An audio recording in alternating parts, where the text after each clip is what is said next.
Hello student. तो आज मैं क्लास 10th के एक्सरसाइज 3.1 का क्वेश्चन नंबर 2 का फर्स्ट पार्ट एक्सप्लेन करने जा रहा हूँ। इसमें बेसिकली हमें ये बताना है कि अगर इन इक्वेशन का यूज़ करके ग्राफ प्लॉट करें तो लाइंस कैसी होंगी, इंटरसेक्टिंग होगी या पैरेलल लाइंस होंगी या लाइंस कोइंसिडेंट होंगी, किस तरीके की लाइन होगी। देखो, ग्राफ को प्लॉट करके हमें बताना बड़ा सिंपल है, लेकिन बिना ग्राफ प्लॉट किए कैसे जानकारी इकट्ठी करते हैं उसे देखते हैं हम लोग एक बार ज़रा। देखिए, हम इनके कोफिशिएंट को कंपेयर करेंगे। ओके, तो अगर A1 अपॉन में A2 is equal to B1 upon में B2 is equal to C1 upon में C2, अगर तीनों रेशियो इक्वल आ रहा है तो इसका मतलब लाइंस होगा कोइंसिडेंट लाइंस। दूसरा हम ले सकते हैं, अगर A1 अपॉन में A2 is not equal to B1 upon B2, अगर A1 अपॉन में A2 is not equal to B1 upon B2 आ जाए तो इसका मतलब होता है इंटरसेक्टिंग लाइंस। अगर ग्राफ पे इसको प्लॉट किया जाए तो वो इंटरसेक्टिंग लाइंस देता है। ठीक है, अब तीसरा देखते हैं।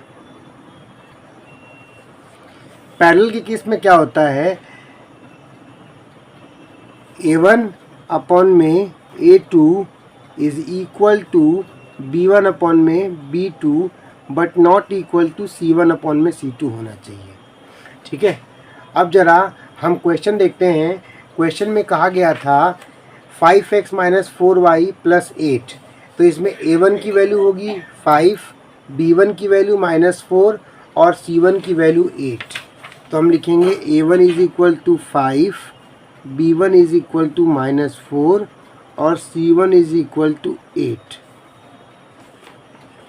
Now A2 is equal to 7, B2 is equal to 6 and C2 is equal to -9। तो A2 is equal to 7, now B2 is equal to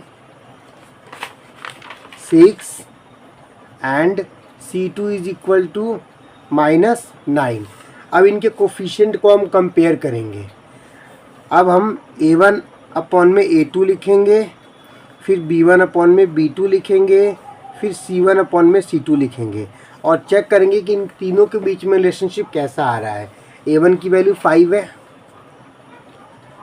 और A2 की वैल्यू 7 है, divided -4 divided 6 is equal to 8 upon -9। ठीक है, आप देख सकते हैं कि इन दोनों का रेशियो 5 अपॉन में 7 इज़ इक्वल टू -4 अपॉन में 6 is equal to 8 upon -9। Ratio equal नहीं आ रही है। अगर इसको कैंसिल आउट भी करोगे तो 2 2 जा 4, 3 2 जा 6, तो 5 अपॉन में 7 is not equal to 2 upon में 3। नॉट इक्वल साइन लगा दिया हमने। तो जब ऐसे नॉट इक्वल टू का साइन होता है तो इसका मतलब लाइंस होती हैं इंटरसेक्टिंग। तो इसका आंसर होगा इंटरसेक्टिंग लाइंस।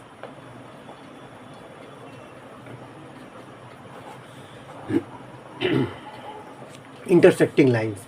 अब सेकंड पार्ट देखते हैं। अब दूसरा पार्ट है,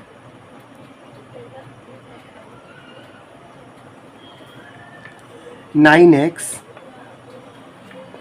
plus 3y plus 12 is equal to 0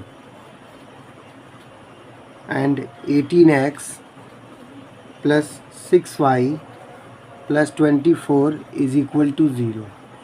इसमें A1 की वैल्यू क्या है 9, B1 की वैल्यू क्या है 3, C1 की वैल्यू क्या है 12, A2 is equal to 18, B2 is equal to 6 and C2 is equal to 24।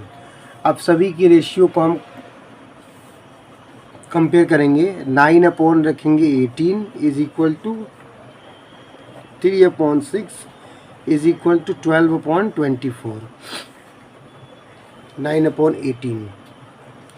अब हम क्या करेंगे, इसको कट करेंगे, 9 1 जा 9, 9 2 जा 18, 3 1 जा 3, 3 2 जा 6, 12 1 जा 12 और 12 2 जा 24।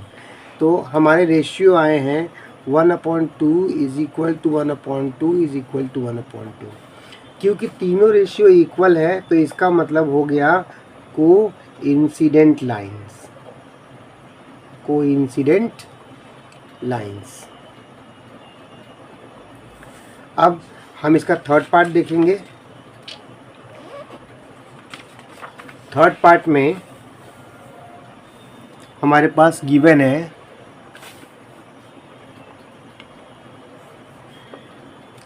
6x minus 3y plus 10 is equal to 0 and 2x minus y plus 9 must be equal to 0। अब इसमें a1 की वैल्यू क्या है बच्चों? 6, b1 की वैल्यू -3 एंड c1 की value 10, a2 is equal to 2 and b2 is equal to -1, कुछ भी नहीं, इसका मतलब यहाँ पे 1 है, and c2 is equal to 9।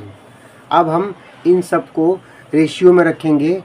So 6/2 is equal to -3/-1 is equal to 10/9। अब 2 3 जा 6, इस माइनस माइनस कट गया, 3 is equal to 3 is not equal to 10/9।